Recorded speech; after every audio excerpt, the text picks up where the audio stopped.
कलबुर्गी से एक बड़ी खबर सामने आ रही है, जहां पुलिस ने घर में घुसकर बुजुर्ग महिला पर हमला करने वाले एक शातिर लुटेरे को दबोच लिया है। डाडिया शिवा नाम का ये आरोपी पुरानी कारों के धंधे की आड़ में खौफनाक वारदातों को अंजाम देता था। मामला 6 मई 2025 का है, जब विठल नगर के रहने वाले डॉक्टर चंद्र कुमार के घर में इस अपराधी ने धावा बोला। रात के अंधेरे में घर में घुसकर आरोपी ने बुजुर्ग महिला श्रीमती गुरुबाई का मुंह दबाया और उनके गले से 40 ग्राम सोने की चेन छीन ली। इतना ही नहीं, बेरहम लुटेरे ने धारदार हथियार से महिला की कलाई से सोने की चूड़ियां काट लीं और उन्हें धक्का देकर मौके से फरार हो गया। पुलिस कार्रवाई की जानकारी डॉक्टर की शिकायत पर ब्रह्मपुर पुलिस ने तत्परता दिखाई। पुलिस आयुक्त के निर्देश पर बनी स्पेशल टीम ने जब सीसीटीवी फुटेज और टेक्निकल सबूतों की कड़ियां जोड़ी, तो तार बेंगलुरु की परप्पना अग्रहार जेल से जुड़े मिले। आरोपी शिव कुमार उर्फ डाडिया शिवा को पुलिस ने बॉडी वारंट पर हिरासत में लिया और सख्ती से पूछताछ की। पुलिस की इस कार्रवाई में चोरी किए गए 5 लाख रुपए के गहने बरामद कर लिए गए। आरोपी ने अपना जुर्म कबूल कर लिया है और फिलहाल पुलिस उसे कोर्ट में पेश कर आगे की कार्रवाई में जुट गई है। ಇದು ಪ್ರಕರಣ ಆಗಿದ್ದು ಆಕ್ಚುअली ಮೇದಲ್ಲಿ ಲಾಸ್ಟ್ ಇಯರ್ ಮೇದಲ್ಲಿ ಆಗಿತ್ತು। ಈವ್ನಿಂಗ್ ಅರೌಂಡ್ ಬಿಟ್ವೀನ್ 8 to 10 ವೈದ್ಯರು ಇರ್ತಾರೆ। ವೈದ್ಯರು ಅವರು ಖಾಸಗಿ ಕ್ಲಿನಿಕ್ಗೆ ಹೋಗಿರ್ತಾರೆ। ಮನೆಯಲ್ಲಿ ಒಬ್ಬಂಟಿಯಾಗಿ ಅಜ್ಜಿ ಇರ್ತಾರೆ, ಅವ್ರ ತಾಯಿ।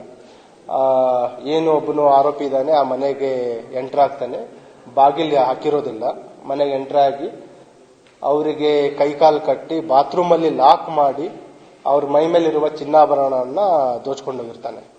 ಸೊ ತುಂಬಾ ಗಂಭೀರವಾಗಿರುವ ಪ್ರಕರಣ ಆಗಿರುತ್ತು। ಸ್ಥಳ ಪರಿಶೀಲನೆ ಎಲ್ಲ ಮಾಡಿದ್ವಿ ಮತ್ತು ತಾಂತ್ರಿಕ ತನಿಖೆಯನ್ನು ಕೂಡ ಮಾಡಲಾಗಿತ್ತು।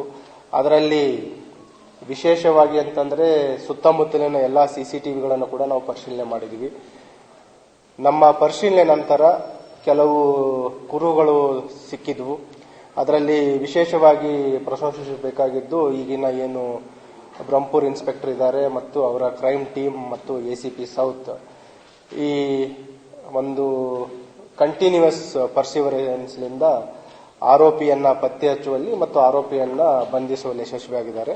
ಇದರಲ್ಲಿ ಬಂಧಿತನಾದವನ ಆರೋಪಿ ಹೆಸರು ಶಿವಕುಮಾರ್ ಅಲಿಯಾಸ್ ದಡಿಯಾ ಶಿವ ಅಂತ, ಬೇಸಿಕಲಿ ಅರೌಂಡ್ 35 ಇಯರ್ಸ್, ಮೂಲತಃ ಬೆಂಗಳೂರವನು। ಇವನ ಒಂದು ಅಪರಾಧ ಹಿನ್ನೆಲೆಯನ್ನು ನಾವು ಕಲೆ ಹಾಕಿದಾಗ ಅಂತಾರಾಜ್ಯ ಅಪರಾಧಿ ಇದ್ದಾನೆ ಇವನು।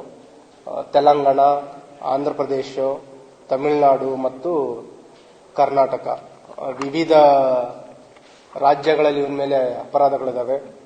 ಮತ್ತೆ ಇನ್ನೊಂದು ಗಮನಿಸಬೇಕಾಗಿದ್ದಂತಂದ್ರೆ ಇವನ ಮೇಲೆ ಬರೇ ರಾಬರಿ, ದರೋಡೆ ಅಷ್ಟೇ ಅಲ್ಲ, ಮನೆಗಳತನ ಪ್ರಕರಣಗಳಿದಾವೆ, ವೆಹಿಕಲ್ ವಾಹನ ಕಳ್ಳತನ ಪ್ರಕರಣಗಳಿದಾವೆ, ಕೊಲೆ ಪ್ರಕರಣ ಇವನ ಮೇಲಿದೆ। ಮತ್ತು ಇವನನ್ನ ವಶಕ್ಕೆ ಪಡಿಸಿಕೊಂಡು ವಿಚಾರಣೆ ಒಳಪಡಿಸಿದಾಗ ತಿಳಿದು ಬಂದಿರೋದೇನಂತಂದ್ರೆ ಇವನ ಏನು ಹೆಂಡತಿ ಇದ್ದಾರೆ, basically she is from Gulbarga, Aland ಅಲ್ಲಿ ಲೆಂಗ್ಟಿ ಗ್ರಾಮದವರಿದ್ದಾರೆ। ಸೊ ಅವರಿಗೆ ಭೇಟಿ ಆಗ್ಲಿಕ್ಕೆ ಬಂದಿರ್ತಾನೆ। ಇನ್ನೊಂದು ಇದರಲ್ಲಿ ಗಮನಿಸಬೇಕಾಗಿದ್ದೇನಂತಂದ್ರೆ ಕಲಬುರಗಿದಲ್ಲಿ ಮಾಡಿರುವಂತಹ ಫಸ್ಟ್ ಅಫೆನ್ಸ್, ಆಮೇಲೆ ಚಿತ್ತೂರಲ್ಲಿ ಒಂದು ಕೊಲೆ ಪ್ರಕರಣದಲ್ಲಿ ಜೈಲಲ್ಲಿ ಇರ್ತಾನೆ, ಬೇಲಲ್ಲಿ ಹೊರಗಡೆ ಬಂದು ಅವನ ಹೆಂಡತಿ ಜೊತೆ ಇಲ್ಲಿ ವಾಸಕ್ಕೆ ಬಂದಾಗ ಈ ಅಪರಾಧ ಮಾಡಿ ಹೋಗಿರ್ತಾನೆ। 1 ವೀಕ್ ಇಲ್ಲಿ ಇದ್ದಿರ್ತಾನೆ, ಆ ಟೈಮಲ್ಲಿ ಹಣಕ್ಕೆ ಏನು ಖರ್ಚಿಗೆ ಬೇಕಾಗಿರುತ್ತೆ ಆ ಟೈಮಲ್ಲಿ ಅಪರಾಧ ಮಾಡಿರ್ತಾನೆ। ಸೊ ವೆರಿ ರಿಮೋಟ್ ಎವಿಡೆನ್ಸ್ ಇತ್ತು ನಮಗೆ, ತುಂಬಾ ಕಠಿಣವಾದ ಪ್ರಕರಣ ಇತ್ತು। ಆದರೂ ನಮ್ಮ ತನಿಖಾ ಏನು ಸಿಬ್ಬಂದಿ ಇದ್ದಾರೆ, ಅಧಿಕಾರಿಗಳಿದ್ದಾರೆ, ಉತ್ತಮ ಒಂದು ಪತ್ತೆಯನ್ನ ಮಾಡಿದ್ದಾರೆ। ಇದೇ ರೀತಿ ತಾವು ನೋಡಿದ್ರಿ, ಕಳೆದ 1.5 ತಿಂಗಳ ಹಿಂದೆ ಒಬ್ಬನು ಪುಣೆಯಿಂದ ಮಹಾರಾಷ್ಟ್ರದಿಂದ ಟ್ರೈನ್ ಹತ್ತಿ ಕನ್ಯಾಕುಮಾರಿ ಹೋಗಬೇಕಾದ್ರೆ ಟ್ರೈನ್ ಟಿಕೆಟ್ ಇಲ್ಲದೆ ಆಕ್ಸಿಡೆಂಟಲ್ ಆಗಿ ಕಲಬುರಗಿದಲ್ಲಿ ಅಪರಾಧ ಮಾಡ್ತಾನೆ। ಅದರಲ್ಲಿಯೂ ಕೂಡ ನಮ್ಮ ಸ್ಟೇಷನ್ ಬಜಾರ್ದವರು ಆರೋಪಿಯನ್ನ ಬಂಧಿಸಿ ಇಂಟ್ಯಾಕ್ಟ್ ಪ್ರಾಪರ್ಟಿಯನ್ನ ರಿಕವರಿ ಮಾಡಿದ್ವಿ। So we are trying best. ಎಲ್ಲಿ ನಮಗೆ ಸಣ್ಣ ಪುಟ್ಟ ಕುರುಗಳಿದ್ರು ಅವುಗಳನ್ನ ಪತ್ತೆ ಮಾಡದೆ ಬಿಡ್ತಾ ಇಲ್ಲ। ಇದರಲ್ಲಿನೂ ಕೂಡ ಈ ಆರೋಪಿಯನ್ನ ಬಂಧಿಸಲಾಗಿದೆ। ಇದರಲ್ಲಿ ಶ್ರಮಿಸಿದ ಎಲ್ಲ ಅಧಿಕಾರಿ ಸಿಬ್ಬಂದಿಯವರಿಗೆ ನಾನು ಪ್ರಶಂಸನಾ ಪತ್ರಗಳನ್ನು ನೀಡ್ತಾ ಇದ್ದೀನಿ। ಮತ್ತು ಇದರಲ್ಲಿ ಏನಾದರೂ ಕ್ವಶನ್ಸ್ ಇದ್ರೆ ಕೇಳಿ। ಒಂದೇ ಮನೆಯಲ್ಲಿದ್ರು, ಅವ್ರದ್ದು ಏನು ಡಾಕ್ಟರ್ ಇದ್ದಾರೆ ಅವರು ಪ್ರೈವೇಟ್ ಕ್ಲಿನಿಕ್ ಹೋಗಿದ್ದ ಸಂದರ್ಭದಲ್ಲಿ ಅವರು ಮನೆಯಲ್ಲಿ ಒಬ್ಬರೇ ಇರ್ತಾರೆ। ಓನ್ಲಿ ರಾಬರಿ ಮಾಡಿರೋಂಥದ್ದು, ಬೇರೆ ಏನು ಕಳ್ತನ ಮಾಡಿಲ್ಲ। ಅದು ಅವನು ತಲೆನೇ ಹಾಕಿಲ್ಲ, ಅವನು